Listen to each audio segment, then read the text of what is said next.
આગામી સ્થાનિક સ્વરાજ્યની ચૂંટણી સંદર્ભે છોટાઉદેપુર જિલ્લાની અંદર પણ તાલુકા પંચાયત, જિલ્લા પંચાયત અને નગરપાલિકાની ચૂંટણીઓ ચાલી રહી છે. એના ભાગરૂપે ગુજરાતના ડેપ્યુટી સીએમ અને યુવાનોના ચહિતા એવા હર્ષ સંઘવી સાહેબ બોડેલી મુકામે પધારી રહ્યા છે. 16 તારીખે 3 વાગે તેઓ બોડેલી સમર આઇકોન કોમ્પ્લેક્સના જે કેમ્પસ છે, કેમ્પસની અંદર પધારી રહ્યા છે અને જાહેર સભાને સંબોધશે. મારી છોટાઉદેપુર જિલ્લાના નાગરિકોને, ભારતીય જનતા પાર્ટીના શુભેચ્છકોને વિનંતી છે કે હર્ષ સંઘવી સાહેબને સાંભળવા માટે તેઓ પધારે.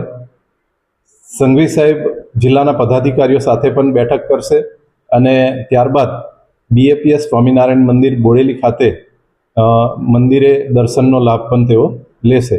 આ પ્રકારે આખા દિવસનો એમનો કાર્યક્રમ છે અને એમના આવવાથી છોટાઉદેપુર જિલ્લાના કાર્યકર્તાઓને પીઠબળ મળશે, ઉત્સાહ વધશે. એ માટે તેઓ આવી રહ્યા છે. કેટલી જિલ્લા પંચાયત, તાલુકા પંચાયત, નગરપાલિકાની છોટાઉદેપુર જિલ્લાની અંદર 32 જિલ્લા પંચાયતની સીટ છે અને 150 જેટલી તાલુકા પંચાયતની સીટ છે અને 28 નગરપાલિકાની સીટ છે. એ પ્રકારે અહીંયા આયોજન થયું છે.